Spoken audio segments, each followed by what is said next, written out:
नमस्कार दोस्तों, आज स्वागत है हमारे समय के ज्ञान पर आने के लिए। तो चैनल पर नया हो तो सब्सक्राइब कर ले न्यू वीडियो के लिए। भगवान विष्णु ने बताया तुलसी को रोजाना जल देने से कौन सा फल मिलता है।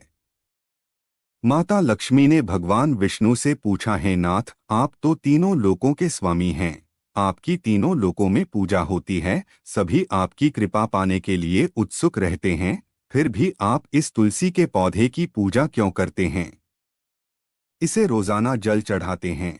मैं इस तुलसी के पौधे को जल चढ़ाने का महत्व जानना चाहती हूँ। माता लक्ष्मी की बात सुनकर भगवान विष्णु ने कहा, है देवी, तुलसी साक्षात लक्ष्मी का ही रूप है। तुलसी की रोजाना पूजा करने के कई फायदे हैं और तुलसी को जल चढ़ाने मात्र से ही मनुष्य के कई पाप नष्ट हो जाते हैं। तुलसी को जल देने का महत्व बताने से पहले मैं तुम्हें एक बहुत ही पवित्र कथा सुनाता हूँ। इस कथा के माध्यम से तुम्हें तुम्हारे इन प्रश्नों के उत्तर मिल जाएंगे, इसलिए देवी आप इस कथा को बड़े ही ध्यान से सुनना। भगवान विष्णु ने कहा, है देवी, जो भी मनुष्य सिर्फ इस कथा को ध्यान लगाकर पूरी सुन लेता है, उसे 100 वर्षों तक तुलसी को जल देने का फल प्राप्त होता है। माता लक्ष्मी ने कहा, स्वामी, मैं इस कथा को बड़े ही ध्यान से सुनूंगी, आप मुझे वह पवित्र कथा सुनाना प्रारंभ कीजिए। भगवान विष्णु ने कहा, देवी, बहुत समय पहले की बात है। किसी नगर में एक ब्राह्मण रहता था। उसका जन्म तो ब्राह्मण कुल में हुआ, लेकिन उसके कर्म बड़े ही नीच प्रवृत्ति के थे। वह ब्राह्मण हमेशा ही झूठ बोलता और गलत तरीके से काम करके पैसा कमाता और उसका मन हमेशा बुरे कर्मों में ही लगा रहता। उसका मन सदैव ही जुआ, वेश्यावृत्ति और चोरी में ही लगा रहता। उसने अपने जीवन में कभी भी पुण्य के काम नहीं किए और शास्त्रों का अध्ययन भी नहीं किया। ब्राह्मण होते हुए भी कभी पूजा पाठ नहीं किया। सदैव ही उसका मन दूसरों के धन पर लगा रहता और वह दिन में जो भी धन कमाता उसे रात्रि में जुआ और वेश्यावृत्ति में उड़ा दिया करता। इस तरह वह ब्राह्मण अपने जीवन को पापों कर्मों में ही गुजार रहा था। उसने अपने मुख से कभी भी भगवान का नाम नहीं लिया और न कभी देवी देवताओं का पूजन किया। इस प्रकार से पाप करते हुए उसे कई वर्ष बीत गए। फिर एक दिन वह ब्राह्मण कुछ खरीदारी करने के लिए एक नगर में जा पहुंचा। उस नगर के पास में गंगा नदी बहती है और उस नदी में स्नान करने के लिए दूर दूर से लोग आया करते थे।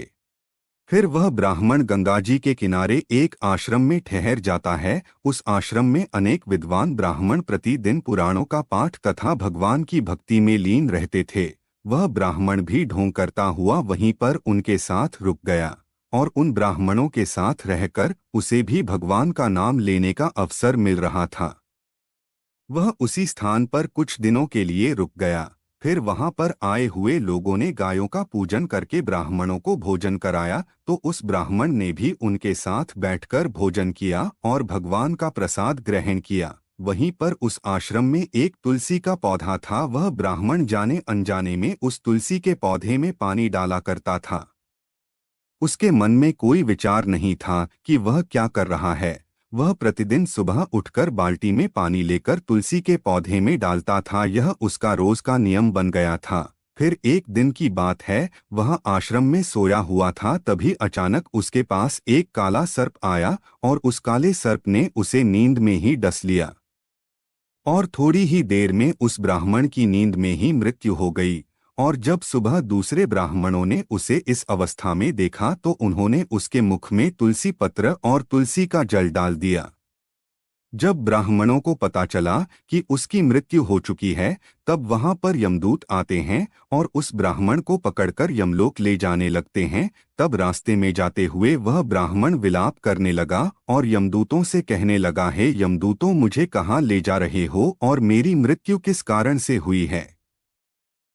तब यमदूत कहने लगे, हे ब्राह्मण, तुमने जन्म से लेकर मृत्यु तक बहुत पाप कर्म किए हैं और तुम्हारे पापों के कारण ही तुम्हें एक काले सर्प ने काट लिया और जिसकी वजह से तुम्हारी मृत्यु हुई है।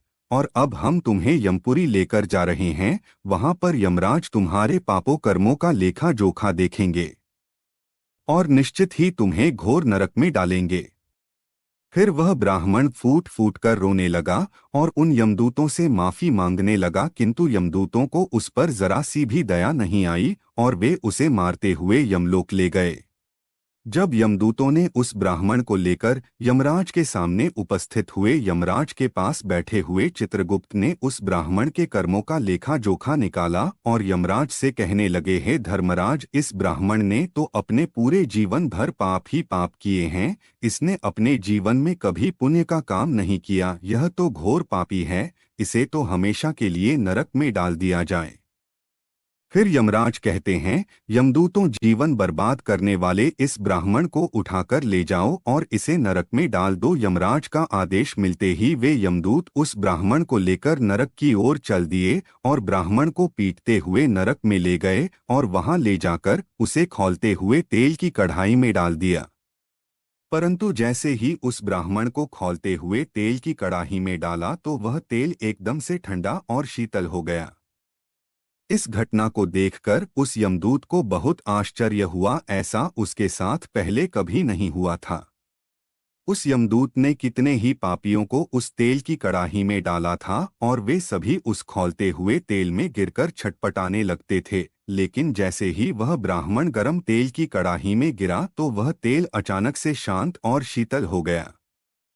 इस आश्चर्यजनक घटना को देखकर वह यमदूत जल्दी से दौड़ता हुआ यमराज के पास पहुंचा। यमदूत को देखकर यमराज ने कहा, हे यमदूत, क्या बात है? तुम इतने घबराए हुए क्यों लग रहे हो? वह यमदूत कहता है, धर्मराज, आपने जिस ब्राह्मण को नरक में डालने के लिए कहा था, मैंने जैसे ही उसे खौलते हुए तेल की कड़ाही में डाला तो उस भट्ठी की अग्नि ही बुझ गई और वह खौलता हुआ तेल भी बिल्कुल ठंडा हो गया।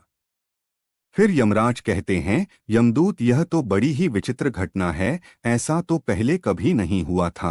यमराज विचार कर ही रहे थे कि तभी वहां पर नारद मुनि प्रकट होते हैं। नारद मुनि को देखकर यमराज अत्यंत प्रसन्न होते हैं और उन्हें प्रणाम करते हैं और उनका स्वागत भी करते हैं।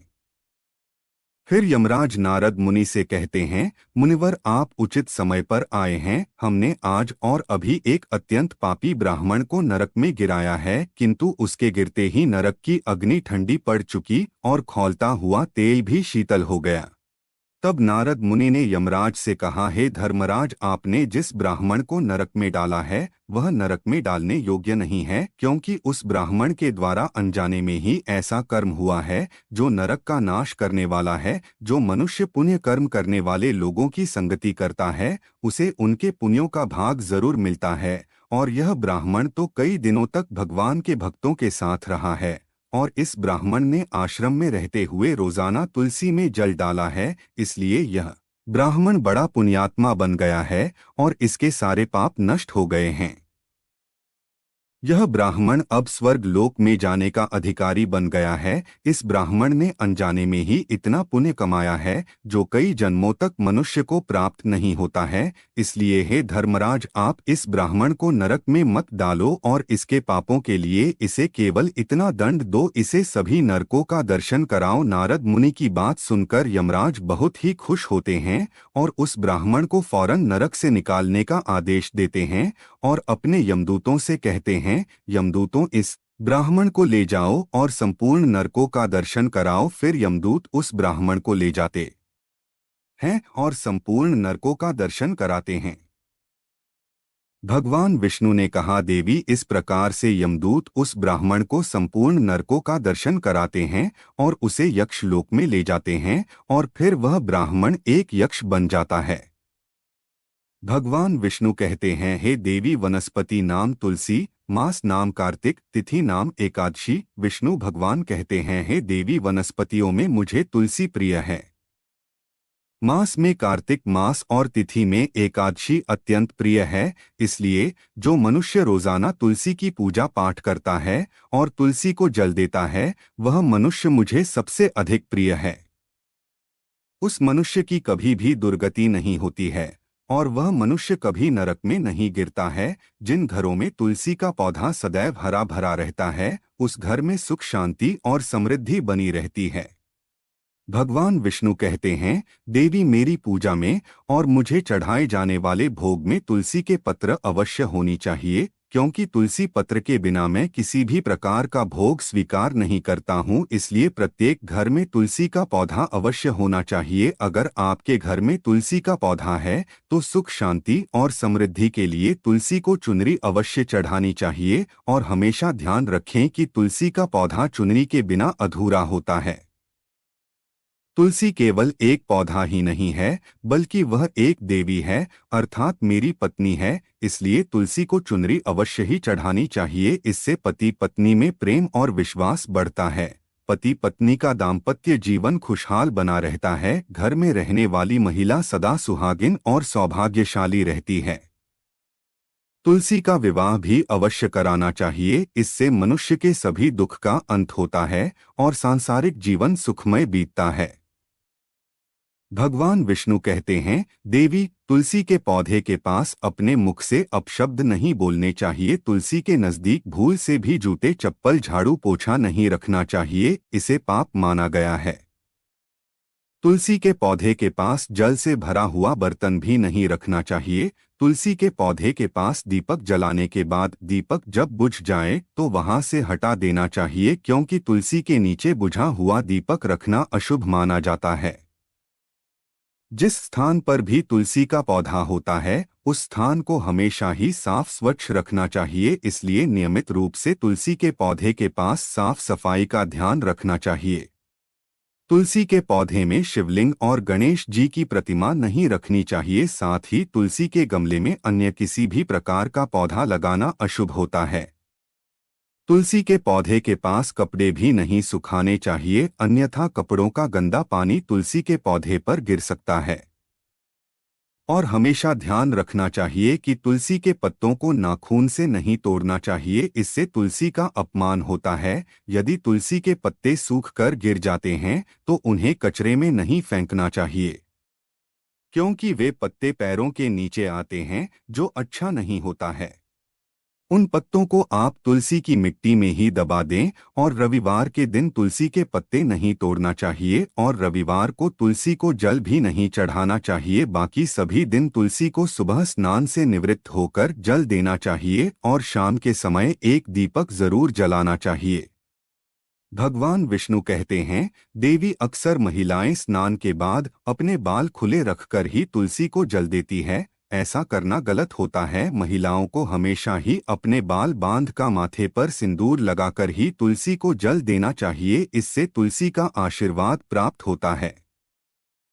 घर में तुलसी का पौधा लगाते समय ध्यान रखें कि इसके लिए गंदी मिट्टी का उपयोग नहीं करें, साफ स्वच्छ मिट्टी का ही उपयोग करना चाहिए। इससे तुलसी मां रूठ जाती है और सूखने लगती है। तुलसी का पौधा कभी भी गंदे स्थान पर नहीं लगाना चाहिए, जैसे नाली में अथवा बाथरूम के पास। तुलसी के गमले को कभी नहीं रखना चाहिए, अन्यथा गंदा पानी तुलसी के पौधे में गिर सकता है, जो बहुत ही अशुभ माना गया है। घर में तुलसी का पौधा कभी सूखना नहीं चाहिए। शास्त्रों में ऐसी मान्यता है कि तुलसी का पौधा सूखना अकाल मृत्यु की सूचना देता है। घर में तुलसी का पौधा सूख जाए तो घर की सुख समृद्धि खत्म हो जाती है। सूखी हुई तुलसी में मां लक्ष्मी का वास नहीं होता है। भगवान विष्णु कहते हैं, शास्त्रों के अनुसार मासिक धर्म के दौरान महिलाओं को तुलसी के पौधे में पानी नहीं डालना चाहिए और तुलसी को स्पर्श करना भी वर्जित है। तुलसी को बिना स्नान किए जल नहीं देना चाहिए और पैरों में चप्पल आदि पहनकर भी तुलसी को जल नहीं देना चाहिए। तुलसी को जल देते समय ध्यान रखें कि वह जल आपके पैरों पर न पड़े, इससे तुलसी का अपमान होता है। भगवान विष्णु कहते हैं, नित्य तुलसी के दर्शन से मनुष्य को स्वर्ग की प्राप्ति होती है और तुलसी पत्र के सेवन से उसके सभी पाप नष्ट हो जाते हैं। तुलसी का पौधा हमेशा घर के सामने लगाना चाहिए, इससे पूर्व अथवा उत्तर दिशा में लगाना सबसे अधिक शुभ होता है। तुलसी के पास मरुस्थलीय पौधे रखना बहुत ही अशुभ माना जाता है, ऐसे पौधों से नकारात्मक ऊर्जा निकलती है। शास्त्रों में कहा गया है, जिन पौधों से हरी भरी कलियों की उत्पत्ति न हो उसके स्थान पर कांटे निकालते हो तो ऐसे पौधे को तुलसी के पास कभी भी नहीं रखना चाहिए। शास्त्रों में केले के पौधे का विशेष महत्व बताया गया है। अगर तुलसी के पास केले का पौधा लगा देते हैं तो कई गुना अधिक लाभ प्राप्त होते हैं। केले के पौधे में देवी स्वयं मेरा वास होता है। इसे तुलसी के पास लगाने से घर में सुख समृद्धि आती है। तुलसी के पौधे में शालीग्राम भी अवश्य रखना चाहिए। तुलसी के गमले में शालीग्राम रखने से तुलसी का और भी अधिक शुभ प्रभाव आपको देखने को मिलेगा। शालीग्राम मेरा ही निराकार रूप है। यह काले रंग का पत्थर होता है जिसे विलक्षण और मूल्यवान माना गया है। इसे अगर तुलसी के गमले में रखेंगे तो आपके घर से संपूर्ण नकारात्मक ऊर्जा नष्ट हो जाएगी। घर में केवल एक ही शालीग्राम की पूजा करनी चाहिए। भगवान विष्णु कहते हैं, देवी मेरी मूर्ति से कई ज्यादा उत्तम होता है शालीग्राम की पूजा करना। शालीग्राम को चंदन लगाकर उस पर एक तुलसी पत्र रखना चाहिए। प्रतिदिन शालीग्राम को पंचामृत से स्नान कराना चाहिए। ऐसा करने से मनुष्य के सभी जन्मों के पाप नष्ट होते हैं। शालीग्राम सकारात्मक और सात्विकता का प्रतीक होता है। इस प्रकार भगवान विष्णु ने माता लक्ष्मी को तुलसी के पौधे को जल देने का महत्व बताया और घर में तुलसी का पौधा लगाने के सभी नियम बताए।